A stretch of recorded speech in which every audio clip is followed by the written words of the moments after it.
es correcto. Pero en conclusión, quiero advertirles que la fuente del derecho para el derecho notarial es la ley. ¿Sí? Si en su examen les planteara entonces en la sección de falso y verdadero, la única fuente del derecho notarial de acuerdo a los tratados correspondientes es la ley, pues la respuesta debe ser verdadera, ¿verdad? Si dijera que la fuente del derecho notarial es la ley, así como la doctrina y la jurisprudencia, pues la respuesta debería de ser, pues, falso, ¿verdad? Esas son los temas importantes, como el caso de esta tan breve comentario de este subpunto o subtema que tenemos dentro de lo que es el derecho notarial. Entonces, la fuente del derecho notarial, concluyo, la única fuente del derecho notarial es la ley. Que el legislador se puede nutrir de la costumbre, la jurisprudencia, la doctrina, es correcto, pero la ley es la única fuente del derecho notarial. Y entonces ahora vamos a hablar de la relación con otras ramas del derecho. Cuando hablo de la relación con otras ramas del derecho, por supuesto que no me estoy limitando a que solamente estas ramas del derecho tienen relación con el derecho notarial. En orden de importancias tampoco lo tengo aquí, pero sí puse al derecho civil de primero porque creo que es con el que mayor acción o accionar va a tener el notario. Pero por favor, no nos vamos a pensar que me estoy limitando, o si los limitamos a ustedes en la cátedra, porque con los profesores hemos concluido que estas 5 ramas del derecho son las que más se relacionan con el derecho notarial. No está alejado a la verdad si decimos que el derecho notarial también se relaciona con el derecho tributario. Nosotros con el tema del derecho tributario, nosotros tenemos que conocer qué contrato paga impuesto del IVA, qué contrato paga impuesto de timbres fiscales y papel sellado especial para protocolos, qué contrato está exento, qué contrato no paga porque no está regulado en las leyes fiscales, ¿verdad?, de Guatemala, qué contratos tienen una tarifa específica, ¿verdad? Eso es lo que el notario debe saber, que está relacionado con el tema del derecho tributario. Nosotros los notarios hacemos muchas veces en estos temas, y ya lo voy a hablar también en el tema del derecho administrativo, que viene siendo igual. Nosotros somos los recaudadores fiscales, nosotros le decimos a nuestros clientes, hay que pagar el 3% de timbre sobre el valor del contrato, porque es una segunda compraventa, hay que pagar el impuesto del valor agregado, el IVA, porque es una donación, porque es una compraventa de usufructo, no son segundas o todo ese tema relacionado pues con el derecho tributario es un tema que tiene importancia también con el derecho notarial.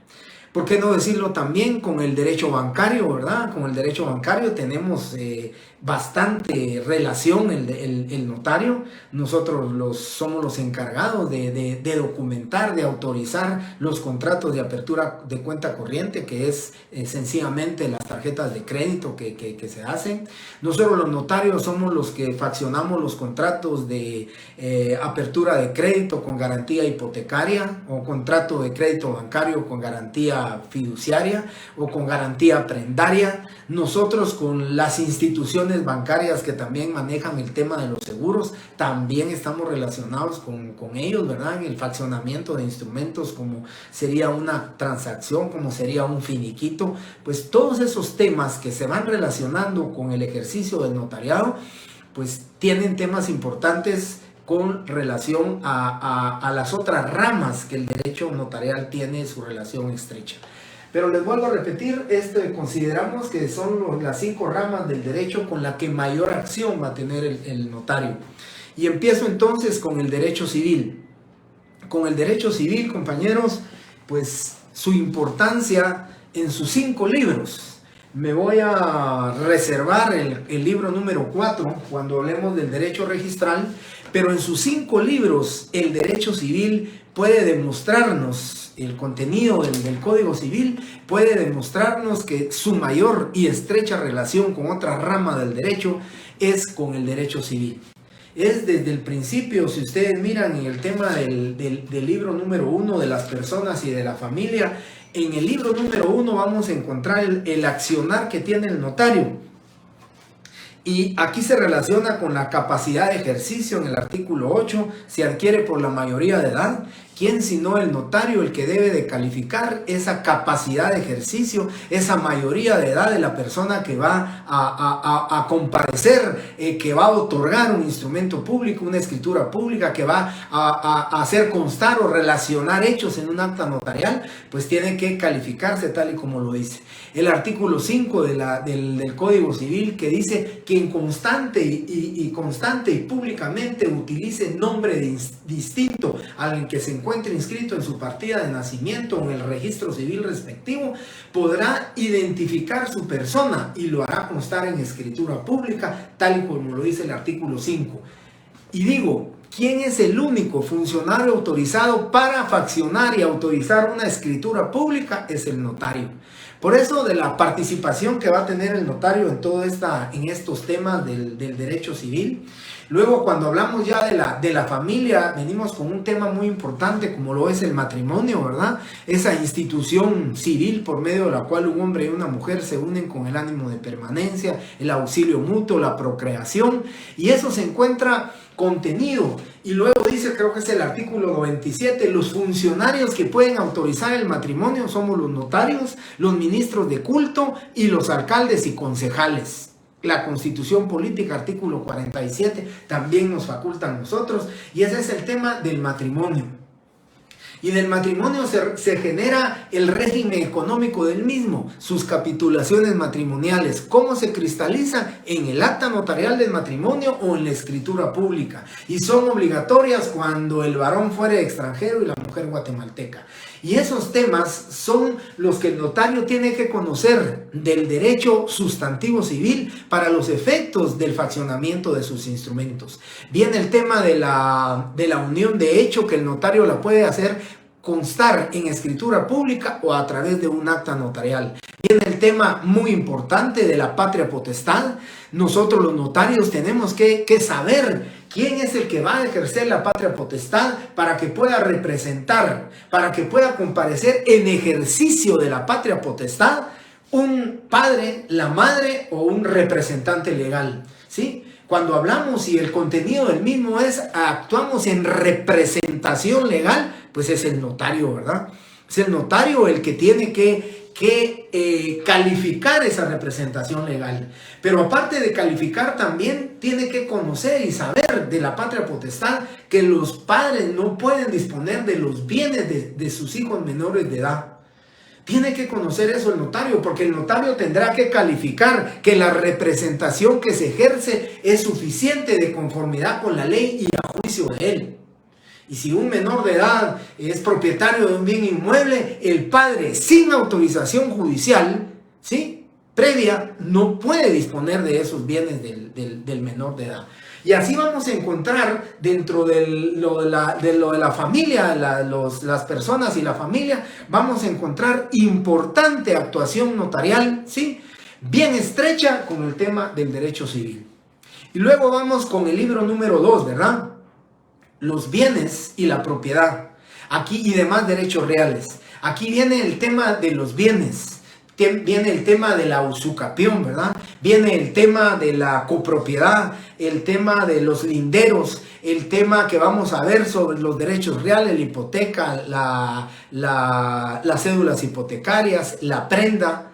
Esos temas que son tan importantes en el tema del derecho civil. ¿A quién más no le va a corresponder la división de la cosa común? Recordemos que nadie está obligado a vivir en copropiedad. Cuando voluntariamente o aún extrajudicialmente fuera obligatorio y necesaria la división de la cosa común, será el notario partidor o el notario que involuntariamente los copropietarios desean pues dar por extinguida la copropiedad, será el notario a quien le corresponde ese tema. Cuando hablamos de la subhipoteca, cuando hablamos ya les comenté, de la hipoteca y todos esos relacionados a los bienes, ¿a quién le va a corresponder la actuación notarial? Es al notario, ¿sí? Y posteriormente viene la sucesión en el libro tercero, que es la sucesión hereditaria.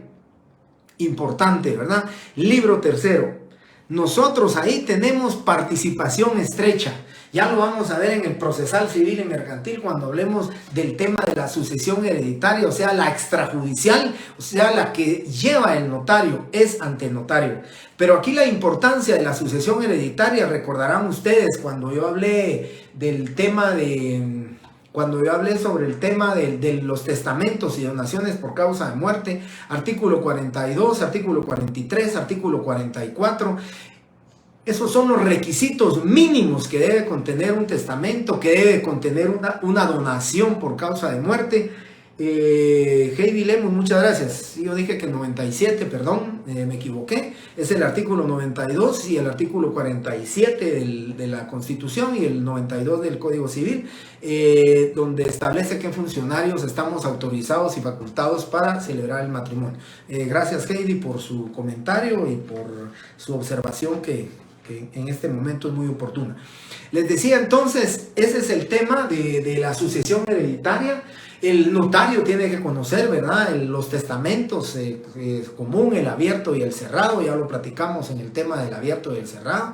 Los que se hacen ya como los especiales, ¿verdad?, en artículo de muerte para el testamento militar. Esos son los temas de la sucesión hereditaria que el notario tiene que conocer.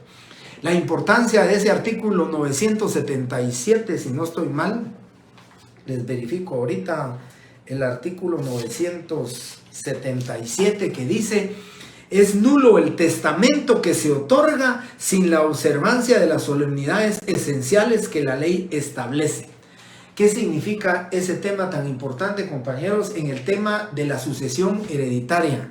La importancia de que el notario cumpla con todas sus obligaciones y formalidades del testamento, porque recuerden, y lo vuelvo a repetir, el testamento es mortis causa, su naturaleza jurídica es para después de la muerte. Hasta después de la muerte nos vamos a enterar que el notario no cumplió con la autorización del testamento, con todas sus solemnidades y formalidades, y puede ser declarado nulo. Por eso la importancia del conocimiento básico de las normas jurídicas, de que el notario tiene que tener esa relación directa con el derecho civil, porque tiene que conocer las normas sustantivas para poder aplicarlas en el instrumento público que corresponde. Ese es en el tema de la sucesión hereditaria. Y como les decía, dentro del tema civil también viene el libro 4. El libro 4 que se refiere al registro de la propiedad. Pero en el tema del registro de la propiedad, les decía, me voy a reservar ese tema cuando hablemos del derecho registral, porque tiene relación precisamente con el registro de la propiedad, donde nosotros, o sea, los notarios, tenemos más estrecha relación, es con el registro de la propiedad. Para los que nos encargamos de esa función notarial, ¿verdad? Precisamente, pues ya vamos a ver también el tema del registro mercantil, que es con el derecho mercantil, que ya lo vamos a hablar y lo vamos a comentar. Sí, todos los temas relacionados de los que yo les estoy hablando los vamos a ver en su oportunidad. Vamos a ver cómo se califica la representación legal, cómo se acredita la representación legal de un menor, qué calificación tenemos que haber, datos individualizantes de las personas, ¿verdad? Su estado civil, su nacionalidad, su profesión, oficio, comercio, el domicilio y todos esos temas tan importantes que más adelante los vamos a ir viendo conforme vamos a ir avanzando en los puntos del programa y los temas que van a ir relacionados ya con la práctica y el ejercicio de la profesión. Bien, después tenemos del registro de la propiedad, pues tenemos el libro número 5 de las obligaciones, ¿verdad? Los contratos en particular y de las obligaciones. Este es un tema muy importante, compañeros. Nosotros tenemos que conocer los temas relacionados con los contratos. El artículo 1574 que me quiero referir, que lo estuve viendo hoy por la tarde con este tema tan importante de la relación con el derecho civil. El artículo 1574, miren lo que dice: toda persona puede contratar y obligarse por escritura pública, por documento privado, por acta levantada, pues, Pero aquí lo importante es el numeral 1 de del artículo 1574. Y dice taxativamente que se puede contratar por escritura pública. ¿Y quién es el único funcionario que está autorizado para crear, ¿sí?, y darle vida y certeza jurídica a la escritura pública? Es el notario. Por eso dice, se contrata en escritura pública. Y luego el 1576 dice, los contratos, miren lo importante de esto, los contratos que tengan que inscribirse o anotarse en los registros, cualquiera que sea su valor, deberán constar en escritura pública. Eso significa que todos los contratos que sean susceptibles a inscripción registral obligatoriamente deben de constar en escritura pública. Y el 1577, para terminar con estos artículos que se relacionan con los contratos, dice, deberán constar en escritura pública los contratos calificados expresamente como solemnes, sin cuyo requisito esencial no tendrán validez. Me refiero a uno de ellos, el mandato, la renta vitalicia, la sociedad civil, la sociedad anónima. Esos son contratos solemnes porque deben de constar en escritura pública, porque además de ser susceptibles al registro de la propiedad, ya veremos el tema de que debe ser obligatoria su inscripción registral. Por eso hablamos entonces de estos contratos en particular, y luego pues tenemos dentro de esto los contratos como el mandato. Tenemos los contratos del mutuo, el comodato, el arrendamiento, tenemos el contrato de servicios profesionales, que ese sí en detalle lo vamos a conocer, lo vamos a estudiar, ustedes lo van a estudiar, se lo van a aprender, el contrato de servicios profesionales, que se genera precisamente del punto que se relaciona con la relación notarial, o sea, ese vínculo contractual entre el notario y el cliente. Y esos son de donde viene la importancia de poder concluir con ustedes que el derecho notarial con el que mejor relación tiene o con el campo de mayor accionar va a tener es con el derecho civil, porque de ese derecho sustantivo es donde precisamente se van a generar tanta actuación para el notario. Ya les dije, en sus 5 libros, si ustedes pues son curiosos en ver los 5 libros, en leer cualquiera de los artículos, van a ver que el notario tiene participación en la creación, en el hacer constar hechos o circunstancias que a él le consten, o los contratos que en particular él haya sido llamado para autorizar en su momento.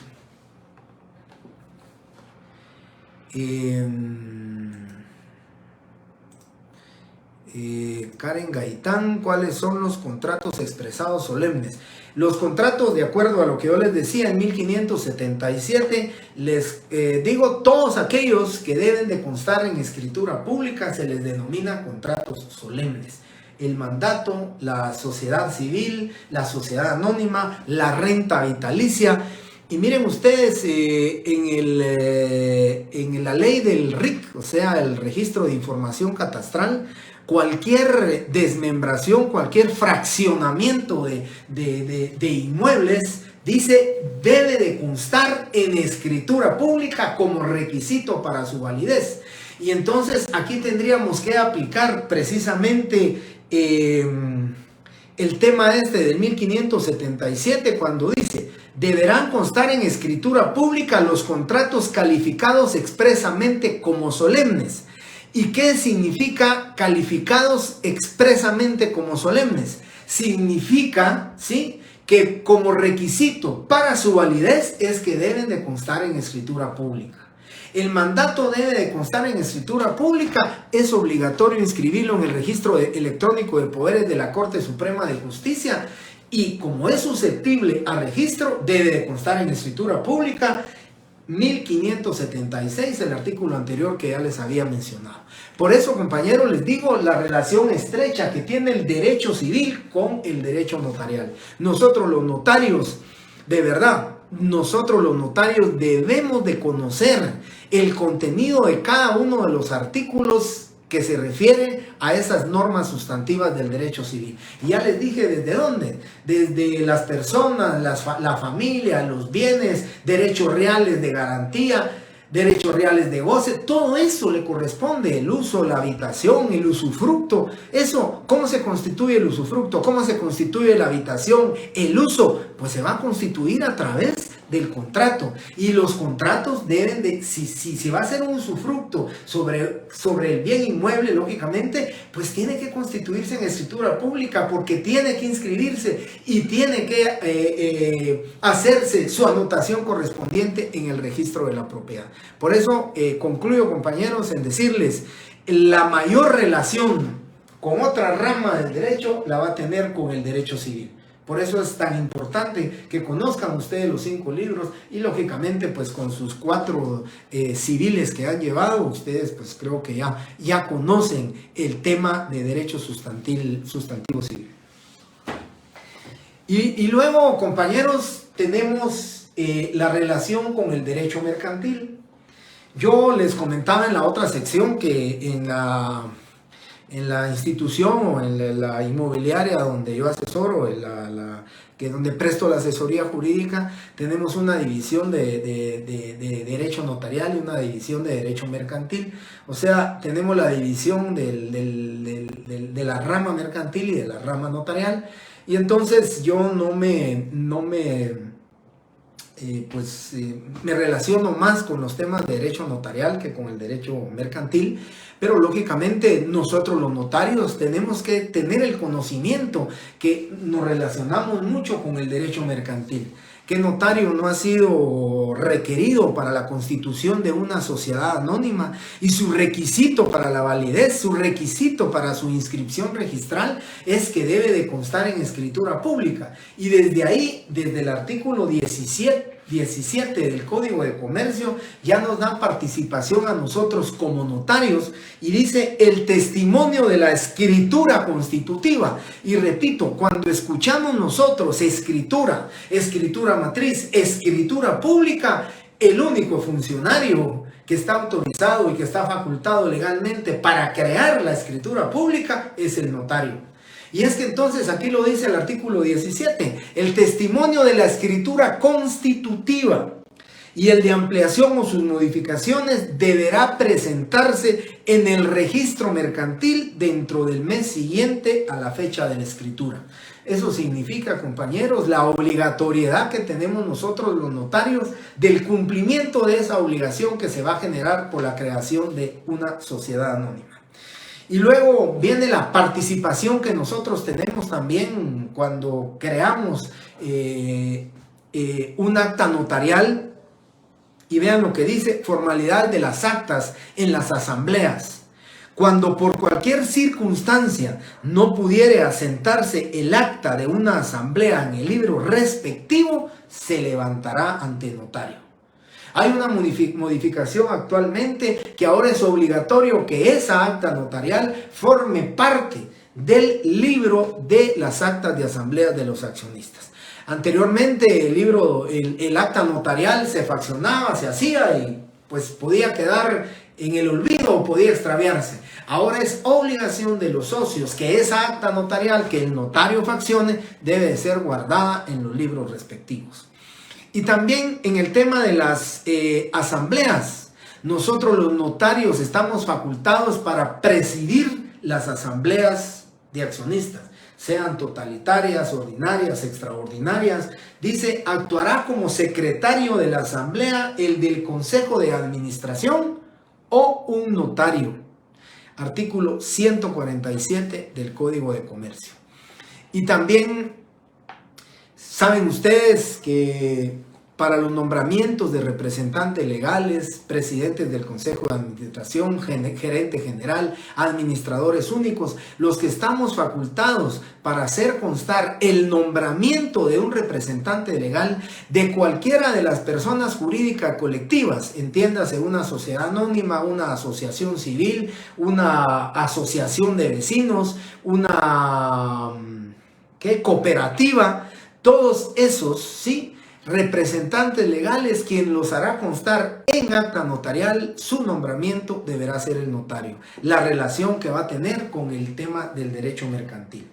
Y también tenemos ahí unos artículos relacionados con el protesto. Nosotros los notarios somos los que estamos facultados para autorizar el acta notarial de protesto cuando así proceda. El protesto lo hará un notario en acta notarial. Artículo 472. El protesto se practicará con intervención del notario, ¿sí? Y su omisión producirá la caducidad de las acciones de regreso. Ahí lo dice claramente, el notario está obligado a faccionar el acta de protesto, ya sea de una letra de cambio, por falta de aceptación o de pago, ya sea por protesto de un cheque y cualquier otro título de crédito de los que se establece y se determina aquí en el Código de Comercio. Y luego nos vamos a los contratos mercantiles, contratos, como yo les decía a ustedes, la apertura de cuenta corriente, que no es más ese contrato que el contrato de las tarjetas de crédito, esos trifoliares que firma o que firmamos nosotros cuando aceptamos una tarjeta de crédito.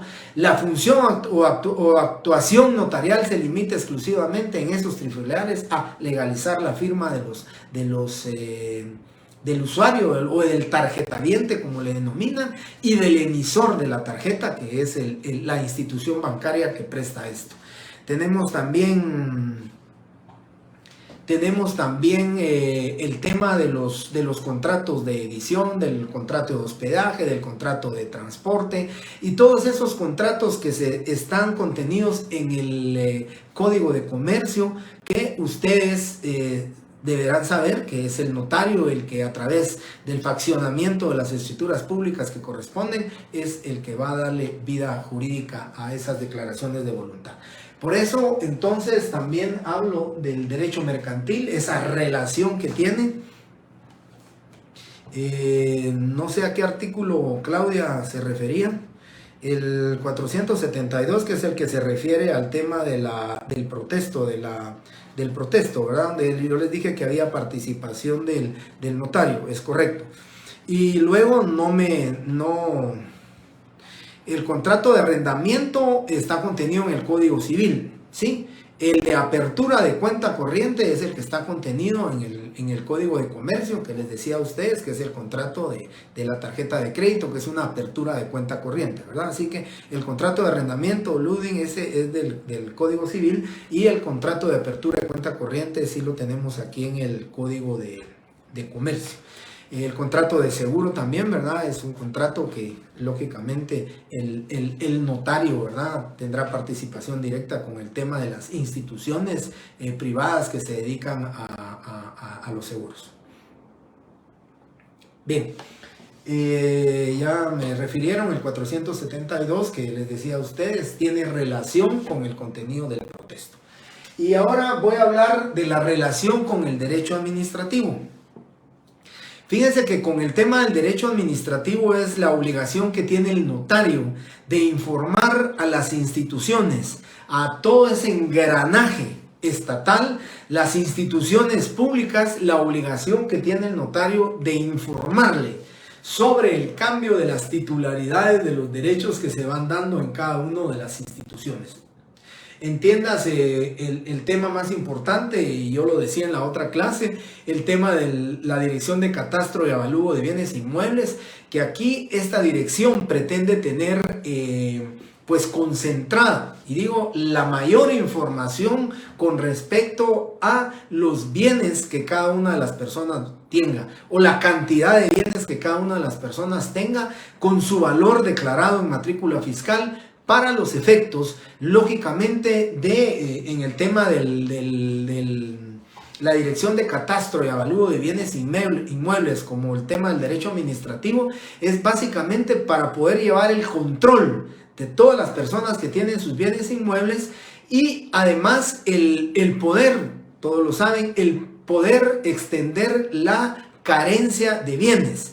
Hay un grupo de personas que quieren demostrar, que quieren, digamos, invocar el artículo 7, sí, si no estoy mal, artículo 7 de la ley del impuesto del IVA, numeral 12, donde establece que, no, creo que es el artículo 12, numeral 7, donde establece quienes pueden gozar de la exención del pago del impuesto del IVA, y entre ellos pues la declaración de que no tienen bienes y la demostración del mismo. Entonces la Dirección de Catastro y Avalúo de Bienes Inmuebles lleva todo ese control, pero ¿quién va a modificarles ese control? Les va a hacer las modificaciones de la titularidad de los bienes el notario. El notario, por cada compraventa que haga, debe de informarle a la administración pública, a la Dirección de Catastro y Avalúo de Bienes Inmuebles, el cambio de titular de la propiedad de un inmueble.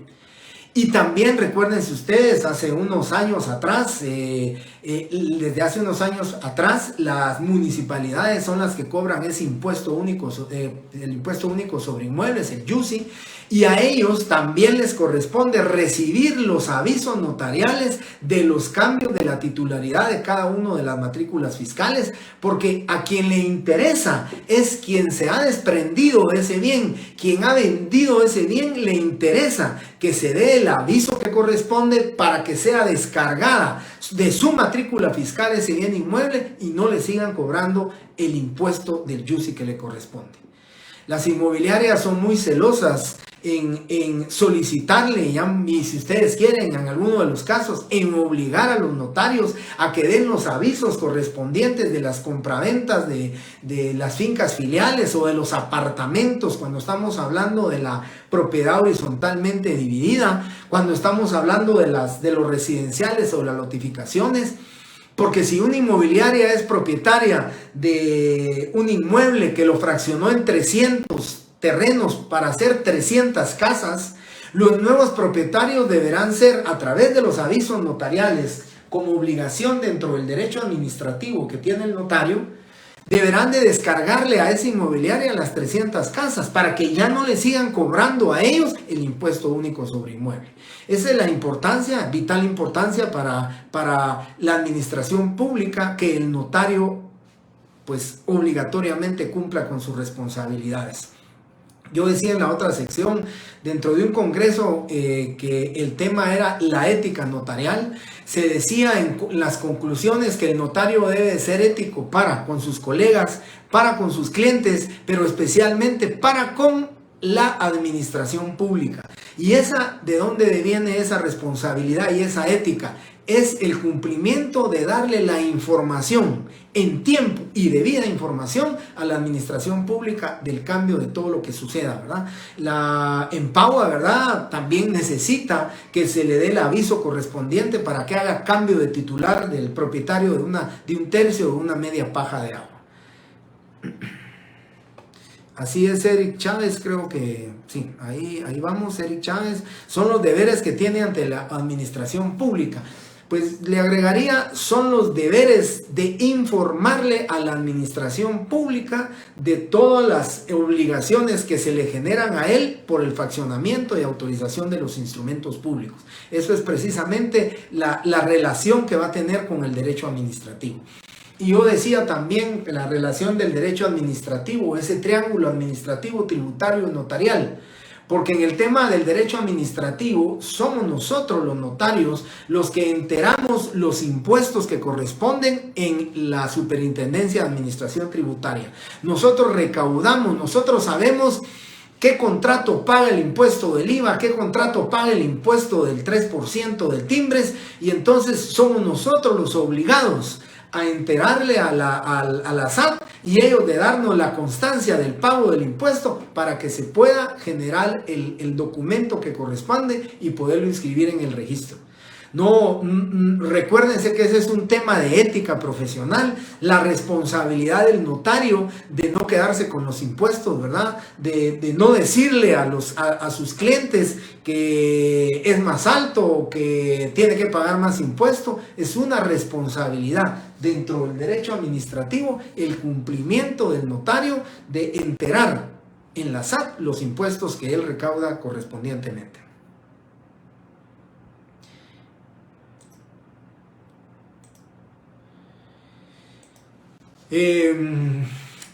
La ley de lo contencioso administrativo es el que va a ser aplicado en el tema de derecho administrativo.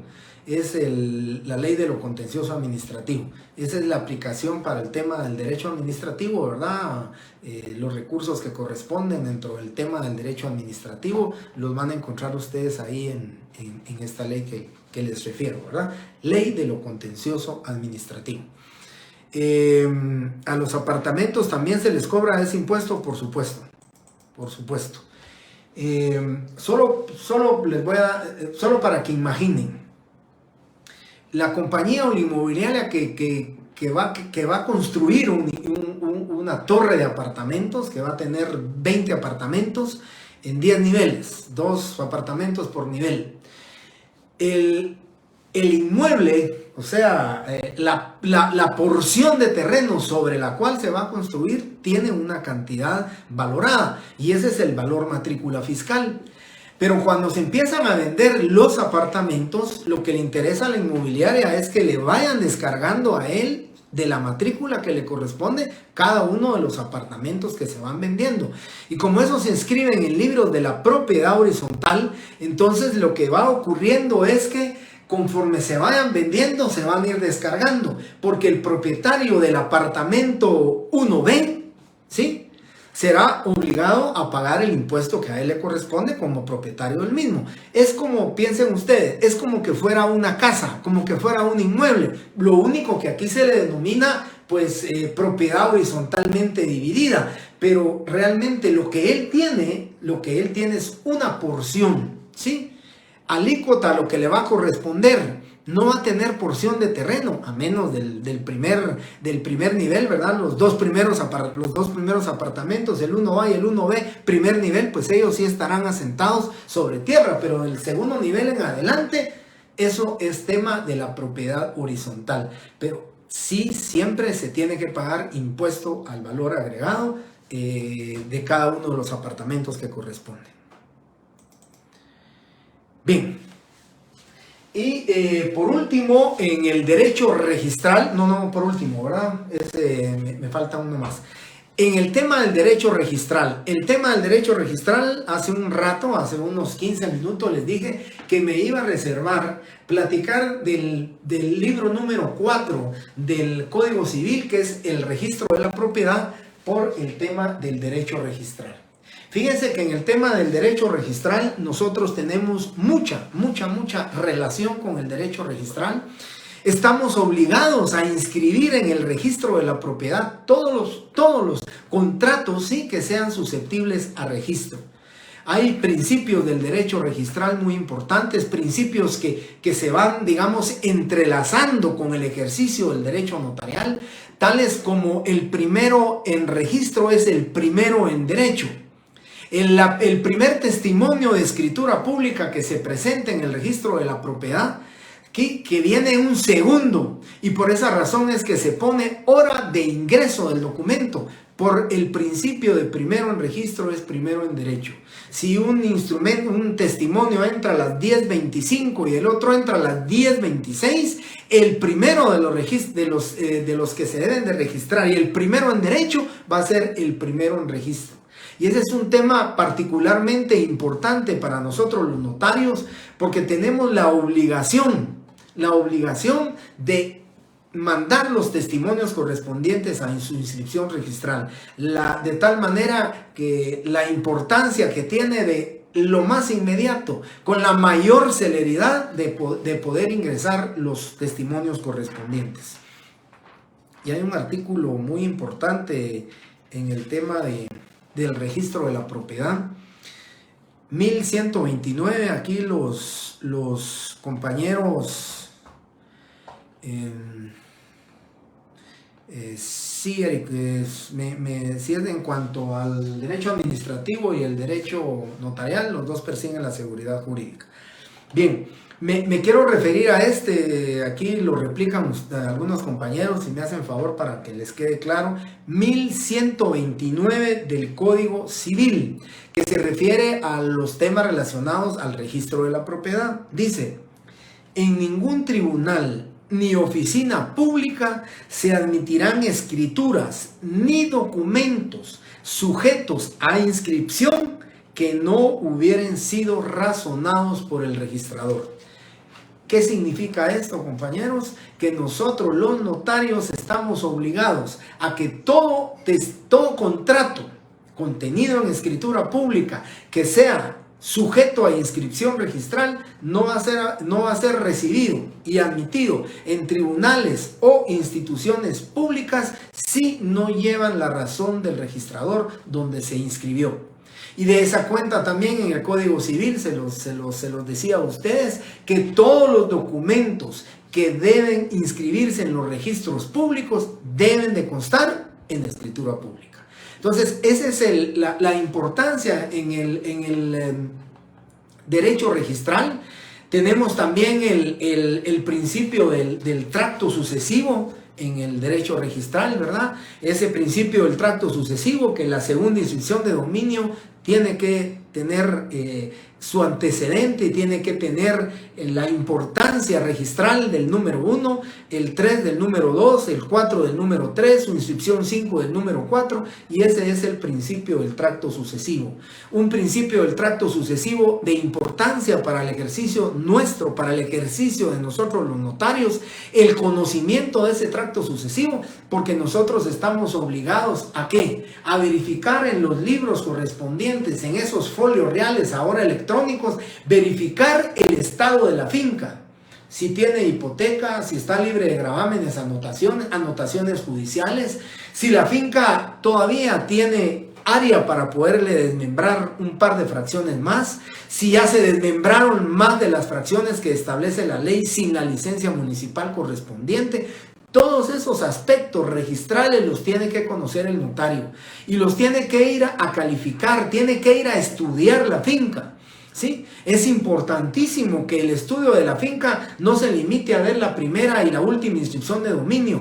Hay que ver el antecedente histórico de la finca, de dónde proviene, cuál es la finca, digamos, que generó la creación de esa finca que se pretende vender, que se pretende hipotecar, ¿sí? Porque el notario es el que conoce ese tema de derecho registral. El notario es el que le dirá a su cliente: esta finca es perfecta para que usted la compre, porque no tiene gravámenes, no tiene limitaciones. Porque el que se obliga dentro de la escritura pública, de acuerdo a lo que dice la ley le obliga a que declare que sobre los bienes que vende, que se obligan, no pesan gravámenes, anotaciones ni limitaciones.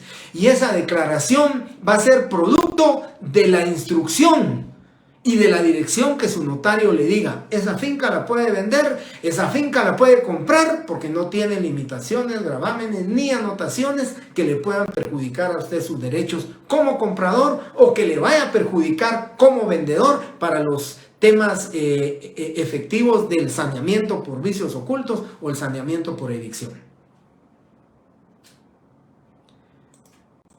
Eric Chávez, muchas gracias por replicar ahí. Y lo copió, ¿verdad? Muchas gracias. Álvaro Robles, ¿qué leyes debemos tener a la mano en relación al derecho registral? En el tema del derecho registral, pues para mí la aplicación es todo el libro número 4. Ese es el libro número 4. Y también pueden ver, ¿verdad? El licenciado Alvarado Sandoval, Ricardo Alvarado Sandoval, que en paz descanse, un pues excelente catedrático de Derecho Notarial que acaba de fallecer. Él tiene también un libro que creo que se llama El Derecho Registral. Igualmente el doctor Neri Muñoz tiene un libro que se llama El Documento y el Derecho Registral. Ahí van a encontrar ustedes temas muy, muy importantes. No recuerdo el nombre, pero el notario es de apellido Ramírez, Daniel Ramírez. Él es un operador notario operador del registro de la propiedad, que escribió sobre el derecho registral, haciendo observaciones y haciendo pues de mucho interés, temas de mucho interés con el derecho registral. Si no estoy mal, me atrevo a no equivocarme, pero si me equivoco, pues creo que es un poquito más, pero él no tiene menos de 20 años de ser operador del registro de la propiedad.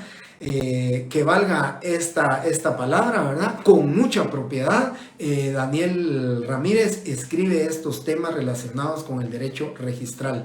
Él hace mucha relación de artículos contenidos en el Código Civil con el tema y la doctrina tratada en su libro de Derecho Registral. Así que para Álvaro Robles, la ley, pues tiene que ser, en temas de derecho registral, tiene que ser el libro 4 del Código Civil.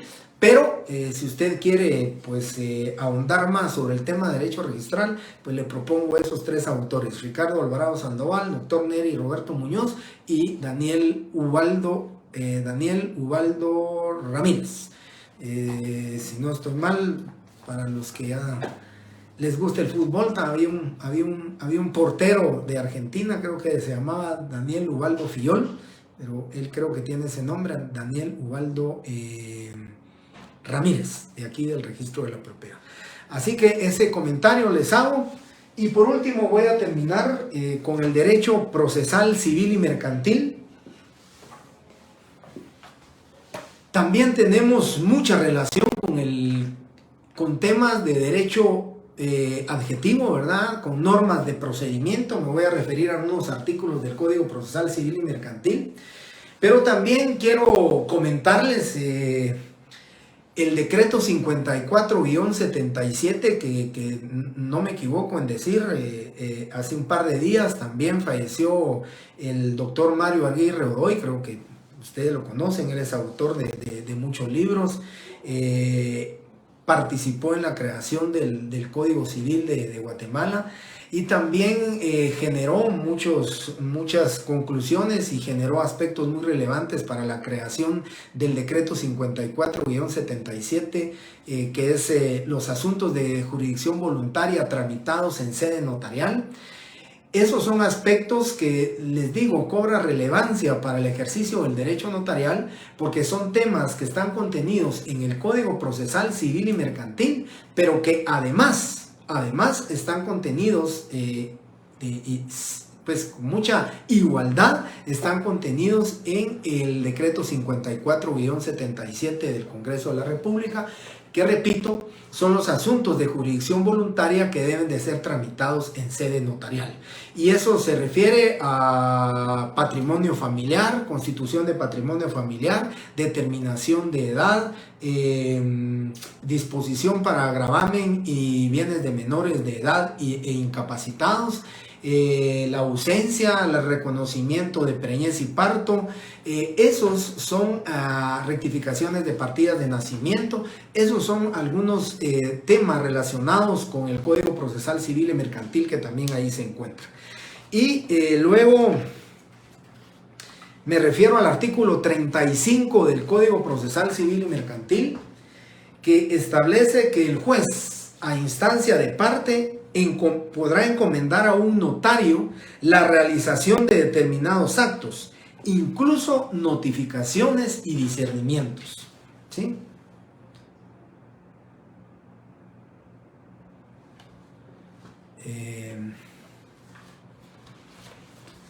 La verdad no recuerdo el evento de que el doctor Mario Aguirre Godoy lograra sobrevivir en la quema de la Embajada de España en 1980.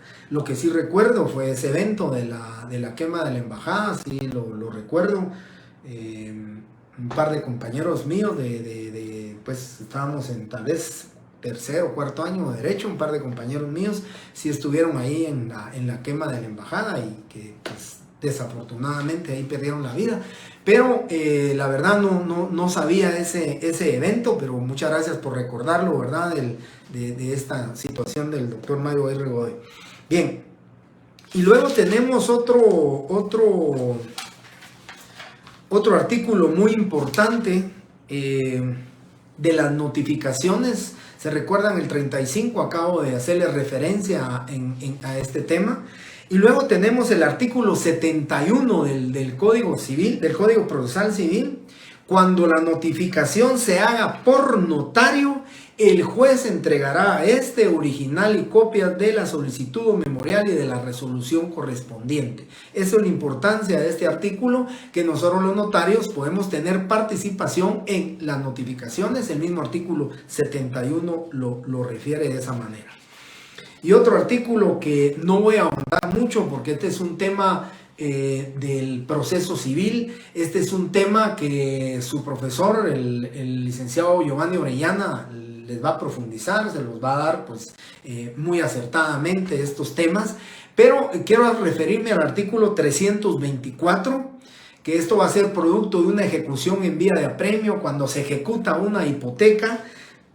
La ley dice: llenados los requisitos correspondientes, el juez señalará al ejecutado el término de 3 días para que otorgue la escritura traslativa de dominio. Y aquí viene la importancia de la participación notarial. En caso de rebeldía, el juez la otorgará de oficio, nombrando para el efecto al notario que el interesado, o sea, el demandante, designe a costa de este. Eso pues va a ahondar más el licenciado Giovanni Orellana, pero el tema es la participación del notario, pues, la participación que va a tener el notario en este tema. Y luego tenemos del proceso sucesorio extrajudicial. Del artículo 488 en adelante van a ver ustedes todo el tema del proceso sucesorio extrajudicial, que así en su epígrafe de la sección primera lo denomina trámite ante notario. Por eso se le llama o se le denomina extrajudicial, porque al notario es al que se le permite. Y vean ustedes cómo en un cuerpo legal que contiene normas adjetivas se está legislando o se está regulando legalmente la actuación del notario en el tema del proceso sucesorio intestado y del proceso sucesorio testamentario. Y es que también vimos en clase pasada los requisitos y las formalidades que el notario debe de cumplir en los testamentos y donaciones por causa de muerte, cuando me refería al artículo 42, 43 y 44 del Código de Notariado. Y aquí se regula ya ese procedimiento que el notario tuvo que haber cumplido con las normas sustantivas del derecho civil para la creación de los testamentos. El testamento abierto, ¿verdad? Y el testamento cerrado, que son los testamentos comunes. Y los testamentos especiales, pero que van a producir como efecto, sí, el trámite del proceso sucesorio extrajudicial, o sea, el trámite que se lleva ante notario. Aquí lo van a encontrar ustedes, cuál es el proceso que se va a llevar. Por supuesto, algo muy importante, cuando hablo del tema del proceso sucesorio extrajudicial, cuando se habla del tema del proceso del notario o el proceso ante notario, tiene que existir como requisito, ¿sí?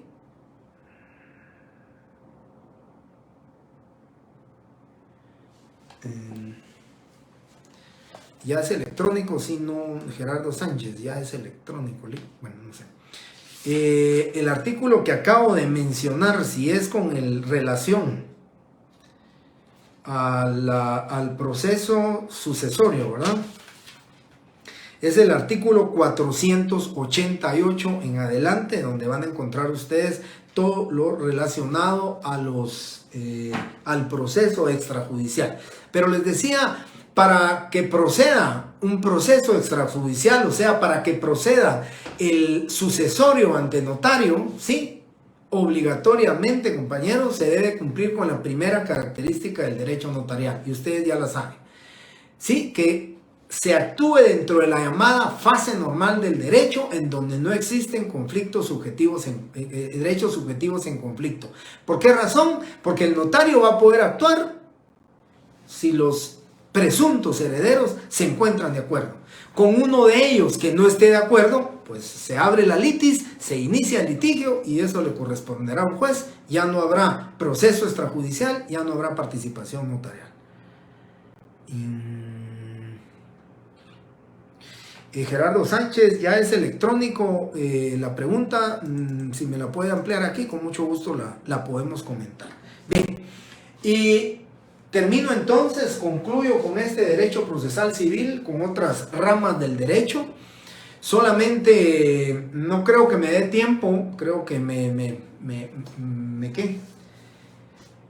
Hablé más de este tema, ¿verdad? Me amplié demasiado con estos temas, pero solamente voy a introducir para que el día viernes con ustedes comience a las 6 menos cuarto de la tarde, comience con ustedes ya a hablarles de este tema. Pero voy a hacer una breve introducción del tema que vamos a ver o que vamos a platicar o de los temas que vamos a hablar. Quiero referirme a los sistemas notariales. Hay dos grandes sistemas notariales. El sistema notarial latino y el sistema sajón. O sea, aquí se le llama sistema de tipo latino y el sistema sajón. Al igual que les dije que el principio de unión de la unidad de contexto también se le llama principio de especialidad, pero no lo escribí porque de esa manera puedo verificar quiénes están en clases, quiénes participan directamente en clases o quienes por lo menos miran el video posteriormente, ¿verdad? No se atienden a las copias que corresponden. Entonces quiero decirles, el sistema latino también se le denomina sistema francés o también se le denomina sistema de evolución desarrollada. Por favor, tomen nota. Se le llama sistema de tipo latino, sistema francés, sistema de evolución desarrollada, y al sistema sajón, el sistema sajón, no lo voy a escribir aquí, pero se los refiero. El sistema sajón también se le denomina sistema de evolución frustrada, sistema inglés, y también se le denomina sistema de testigos profesionales. Sistema de testigos profesionales. ¿Sí? De esta forma se le puede denominar a este sistema sajón. ¿Sí? Bueno, y para darles una introducción, empezar y terminando el día viernes este tema, una introducción, solo quiero comentarles, el día viernes les voy a dictar la definición de notario.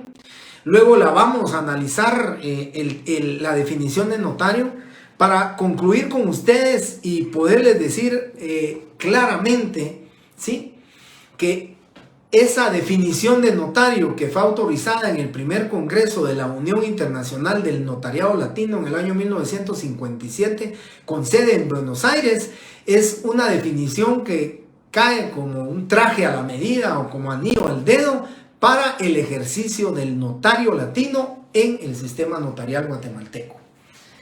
Entonces,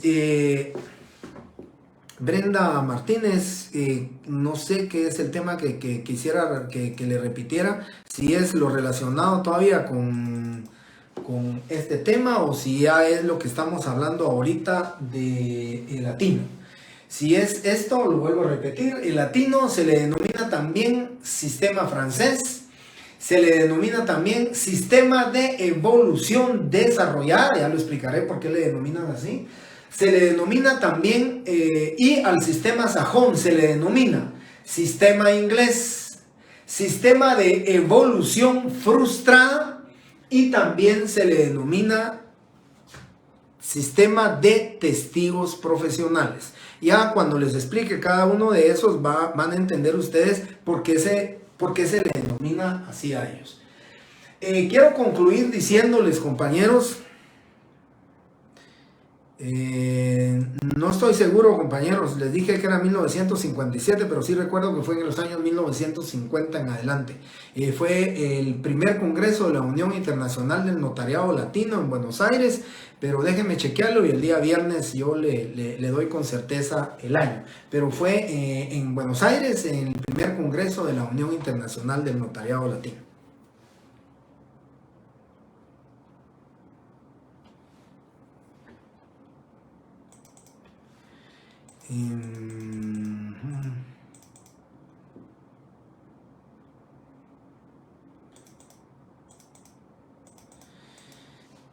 Bien, ya lo expliqué entonces, solo quería terminar con una observación más.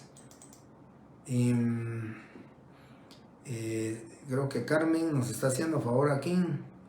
Omar Hernández, con una duda, el 15 hay elecciones en el CAM, es el miércoles.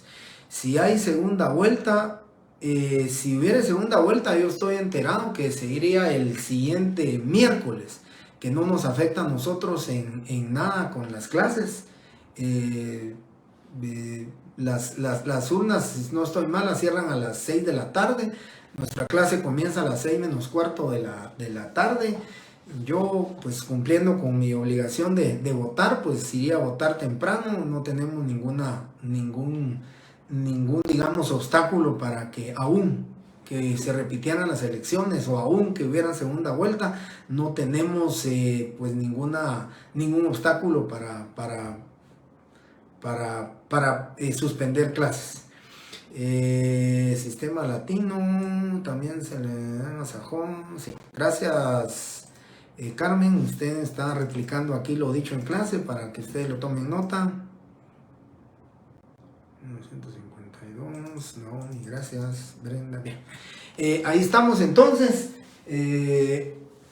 Solo quería comentarles esto de la Unión Internacional del Notariado Latino y con eso concluyo mi clase. Solo quiero... Dani Mérida, bueno, todavía el tema del voto es secreto, ¿verdad, compañeros? Entonces, pues ya sé por qué planean, pero siempre me gusta ir a votar temprano, cumplir con esa obligación y ya está.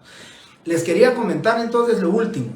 Fíjense, la Unión Internacional del Notariado Latino quitó de esa su denominación la palabra latino, porque cuando hablamos de latino y esas... pues estamos hablando de las lenguas romances, ¿verdad? Decimos esa trilogía de Francia, Roma y España, pues siempre pensamos de latino una persona que habla el idioma español, ¿verdad? Ese es el latino.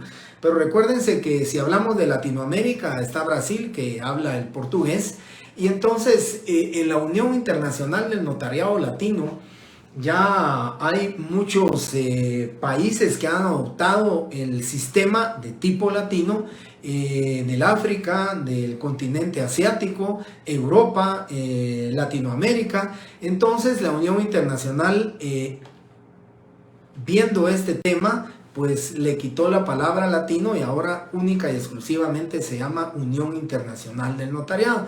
La razón es que esa precisamente han adoptado muchos países que no son de habla hispana, han adoptado este sistema donde tenemos protocolo y todo, ya lo voy a explicar el día viernes, pero por esa razón se llama el sistema de tipo latino, que es el que les voy a dictar la definición de notario, y de ahí voy a explicarles el por qué a nosotros nos quedó como anillo al dedo. Sí, las lenguas romances, ¿verdad? Que se establecían, pero precisamente nosotros siempre pensamos, ¿verdad? De los latinos, somos latinos, o latino es porque es de habla española, ¿verdad? Pero realmente, si ustedes profundizan sobre el tema histórico de esas lenguas romances, pues es esa trilogía, ¿verdad? Del latín, ¿verdad? Del francés, estamos hablando Francia, Roma y España. Bien.